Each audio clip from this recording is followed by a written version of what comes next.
Yoo sagaleen kiyya dhagahame mee sagaleen kiyya Of eh, yoo eh, akka waraabbattanillee barbaada. Yaadni kun murteessaa waan ta'eef wanni kun kallattiin bakka san jira waan ta'eef dhimmi kun na laallatalleedha. Yeroo hedduu argitanii jettan guyyaa baay'ee osoo waan dhimma kanaallee feesbuukii irratti illee maxxansin osoo manguddoo sanillee bakka sanuu dhaqee ani maatii biraayyuu yeroo hedduu na barbaadanii yeroo sadi deebi'anii afur deebi'anii jalallee dhiyeessellee waan kana hin dubbadhulleedha. Mee waa addaan baafadha haga jedhu takka baay'ee ture. Garuu akkuma isin argitan abbaan dhufee hulaatiyyatti fakkeenya gaggabee natti boohee viidiyoo san daqiiqaa muraasaaf maxxansee yoo san ofirraa haqee ammallee deebi'ee maatimmaan haadha argee garaan nama dadhabee miiratti seenee akkuma kanaan dura mucaa kanaan dura yaadattan taate akkasumatti bahuun oolu ka jedhurraa waan san maxxansine ka maxxansine jennillee yoo sanillee waan amma asliin jedhe kanallee sodaatu hin dhabne wanni kun ammoo itti fufa yookaan ammoo har'a birrii kafalan taate borullee hin kafalanii haa taatu ammoo ani mallaqa yeroo gurusan dhugaa rabbii dubbatuuf waajjira poolisaa dhaqee abbaa alangaa bira dhaqee nigdi baankii dhaqee waliigallee mallaqni nigdi baankii irratti yoo eegame akkuma kanaan dura irra deebisuun dandahama haala jedhu irratti waan ammoo mucaa lubbuu harkaa baafne birriin takka osoo nafin birrii isaaniitu irraa gara galchine jara san malaan birrii itti kenninee itti fakkeessee kun as keessa biyya keessaanii irraa deebisuun dandayamaa ka jedhu irratti seenne malee takki ammoo amaara sodaa fi boochisuu fi waan biraatiif miti. Haa taatu amma dubbiin baddee jirti. Dubbiin maalii fi eega namni biraa ka qabamu taate jecha kiyya kana dhageeffadha. Kallatti namni birrii jara galchullee ana waan taateef. Namni birrii san birrii amma guuramtellee amaarsa wajjin haasayaa jiru kallattiin ana waan taateef jechi kiyya kun murteessaa waan taateef dhageeffadhaati. Ammoo wanni amma abbattillee himee kaleellee eega ammoo baankii waliigallee wanna maraa waliigallee qaama mootummaa hundaanuu waliigallee xumurree geessine namni qabamee jedhee yoo namni qabamee jedhe ammoo komiin akkuma amma jettan kan namni hedduun irratti si ka ammoo sadaqaa biyya keessaa guuree sababaa nutti ta'ee ka amaara ammoo akka nama biraallee qabu godhaa jirtu maali jechaan heddumaatte yooma san irraa dhaabne amma wanni isin himuu barbaadu wanni warratti illee himnee wanni irratti walii galle birriin takka ta guuramte ta galtu hin jirtu tun ejjennoodha. Jara sanii birriin ka galtu hin jirtu warratti illee ufillee namoota wajjin jirullee mucaan du'ullee rabbi sabrii warraa haa kennu haa du'u maaliif fakkeenya yoo inni du'eef akka lammata ammoo namni biraallee amaarri biraa birrii fudhanne jedhee akka hin haafoyneef akkuma isin jettan san yaaduma uummanni jedhee kana amaara ofirraa dhooggudha dhugaadha nuti ammoo lolallee namaan hin jennu dhugaa rabbii dubbatuuf miskiina tuqa akka nama oromootti akka nama islaamaatti illee nama tuqiin nama nagayaa amaara qabaati nama miidhaa nama nagayaa tuqaa hin jennu garuu nama miidhee jedhe tokko ofirraa deebisuullee shari'aa islaamaa keessatti illee hin jira. Kanaaf mallaqni mucaan du'us sabrii goonee haa ajjeesan malee birriin takkallee kagaltuuf hin jirtu. Tana kun abbatti illee himne warra baankitti illee yoo fakkeenya abbaan nu dubalee anka wanti kiirratti illee birriin galillee hin jiru anka wanti abbaa irratti galee warra baankillee wal qunnamaa baankiin kagalchullee itti hime birrii yoo ani dhufee jara wajjin taa'ee galchee eegaa gara birriin sun galtu bira taa'e malee kagalchuu miti birriin takkallee kagaltuu miti amaara kakafalamuu miti rabbillee warra yoo kaduullee taate haa du'u fakkeenya tahee akka lammata ammoo namni biraa hin qabamneef saniiti nuti dhaabnee jirra gara keenya jechuudha.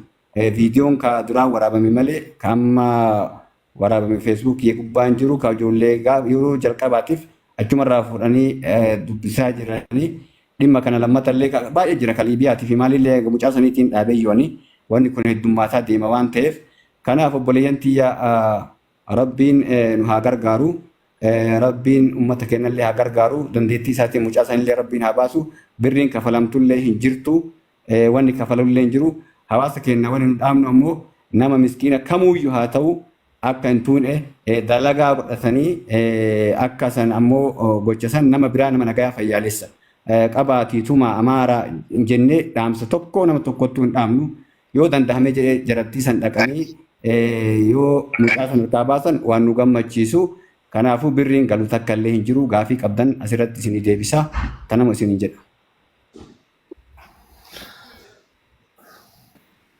Galatoomii amma kenna yaa dubbii atuu fixxee amma osoo gaafa dura ilaan amma waa'ee wannoo kan namni natti himu baay'ee ture maasirra waa'ee namni hawaalaa wal tumuu wal buusuu wal jinnii kana Oromoo ta'e Amaara ta'e namni nu gargaaru naan jedhu hin jiru. Because ishiin jedhuuf waan ta'eef osoo gaafa duraa gurbaa suudii qabame Amaarri qabe san fiduu baatte har'a viidiyoo sanatti ergu haatis abbaanis dhufeetini mana keessanitti hin gargaaru.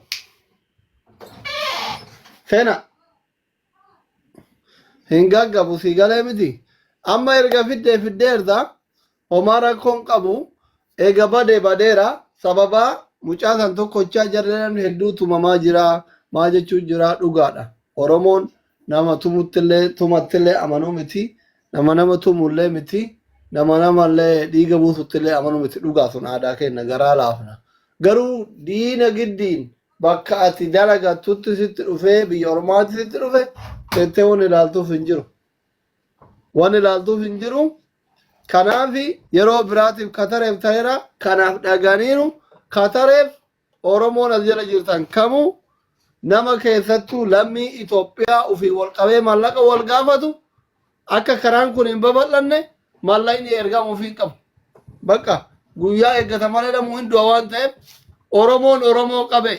Oromoon Amaarri Oromoo qabe Aragaan biraasii qabe Itoophiyaawii qabee birrii wal gaafatu namni asirratti waa warraqa walii guurtan keessan seenina haa ajjeesan allaqe hin sabbarta dhaban gadhiisan sinigalee kanuma galatoomii ulfaadhu kanuma sitti dhaamachuu fi katare tareera akka dhufu gillee namni Amaara naqabe Tigree naqabe Dallaala naqabe si dawwalate viidiyoo nama ummata biyya keessaa miskiina waraabnee poostirutti waliin gurii Ayyee dhaamsa tokkocha dhaamadhee deema. Akkuma isin beektan Amaarri kun Amaara Wallooti.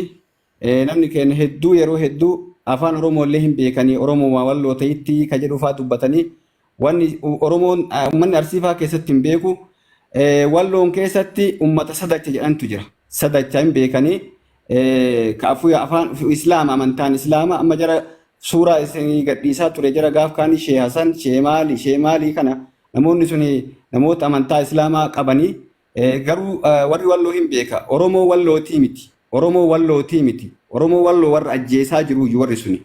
Uummata sadacha jedhamu. Sadacha jedhama beekamaadha. Naannoo Maajatee, naannoo amma naannoo Amaara amma lolaani jiru. Tokkumaa isin? Amboohaa, Makkooy. Maajatee Shawaa. Kana keessayyi Maajatee kana malee Maajatee Shawaadha. Diina Oromooti dur irraa qabee. Akka jedha. Warra uummata Oromoo Walloodhaan gadda daa'ima ajjeesaa jiru sani malee jarri kun Oromoo Walloo kana wajjin ta'anii Oromoo Walloollee wanni isin beekuu qabdan Oromoo Walloo kiristaanuma isaan keessa jirullee tokkollee ka tuqee jiru. Oromoo Walloo nama karaa deemu nama karaa dasee deemu Amaara karaa deemu kararraa makiinaa keessaa gabbuusee nama nagayaa tokko kaloleen hin qabu. Warra isaa wajjin ta'anii amma Kamisee keessa jiran Baatee keessa Sanbatee keessa jiran Caffaa Roobii keessa Amaarri hin jira. Ufi Amaarri Oromoo ajjeesa. Amaarri Oromoo Walloo Oromoo nama nagayaa Amaara nagayaa tokkollee manguddollee gaafadhee jira. Tokkochi hin jiru jechuun nama isaan loleen lola malee nama loliin Amaaruma kanaayyuu Amaara ta'eef jecha hin tuqu. Lammata nama karaa deemu Goondarii haa dhufu Gojjamii haa dhufu makii kararraa dhaabee nama kasaamullee miti ka ajjeesullee miti osoo ajjeefamaa jiru hin ajjeesu kana. Ummanni Arsiillee akka beektan anin beeka keessa dhaqee arge afaan Oromoo beekanii ummanni kun hin beekanii ummata ammoo sadacha sadacha jedhamu kanuma sitti dhaamaa galatooma ulfaadhaa fayyaa ta'a. Sadachi maalin? Asli Ahmadi waa gaafachuu fedha asli asirratti waa gaafachuu fedha Ahmadiin obsa isinuyyu waan amma jedhe kana booda girgirri hin barbaannu qeerroo baate sirritti addaan baasiif ummata waan amma jechuu barbaade ummata ifan ta'a. Ilaa wanni inni amma himu kun lafti amma inni maajjatee jedhu kun shawaadha. Shawaa beekamanii Amaara shawaattu Oromoo Walloo kan lafarra yeroo hunda lolatti banee qofa lolatti banu Amaara shawaati. Shawaadha waamama amma maajjateen ati lafti himtu kun biyya kana keessatti illee warri Oromoo rakkiseeru warra sani warra shawaa sanii fi gara raayyaa warra garisii kana malee sadachi ati jettu kun keessatti hin hirmaata.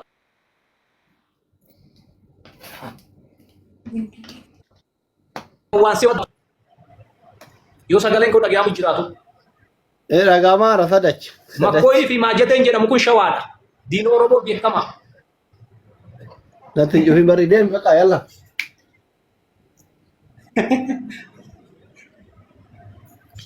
Dhugaadha sadachas warri jedhamu jiranii dhugum baanaa garuu hagas mara Oromoo Walloo kanarratti xiyyeeffannaa waan qaban jarri sadachaa.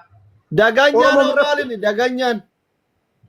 Daganyaanis Amaarumaa sadachi jedhamu kuni sadacha gara dhugaatti yoo deebinu sadachi maqaa gosaatiin ilmaan Oromoo keessaa Oromoo Walloo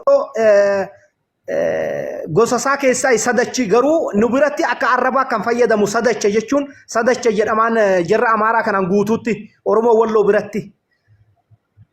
Garuu gara seenaa deebitu sadachi gosanni sadee fi afree warra jedhaman keessaa jechuudha.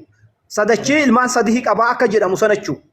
Afreen ilmaan afur qabaa akka jedhanii akkasin lakkaansan keessa sadachi maqaa gosaatii garuu nu biratti arrabanni sadacha jennaaniin isaanis lolanii nutis waqti wal lollu sadacha jennaan. Daganya Adaaloo. Adaaloo wanni jedhamus Affaariidha. Affaarii maqaa bukkeeti. Yoo Adaal jetteen hin beekamtiin lolti Adaalis. Adaal jechuun Affaariidha.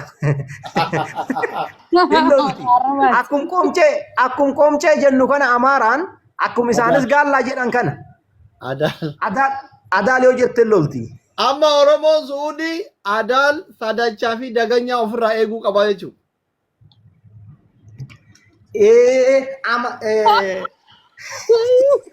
Daganya. Asli Amaara gargar baaftanii laalinaadhaa hundisii walitti akka maqaa addaa qabaachuun isiidhaan nu rakku. Amaarri Amaaru dubbiin dhumte. Bakka asli gadi bu'aa waan ejjannoon Oromoo maal ta'uu qaba? For example yoo ani imrishaa qabee hawaalaa 10,000 30 gaafadhe Oromoon birrii kafaluu qabu yoo danda'e barbaade zarii kiyyarraa anarraa kafalachuu qaba malee Oromoon birrii kafaluu qabu.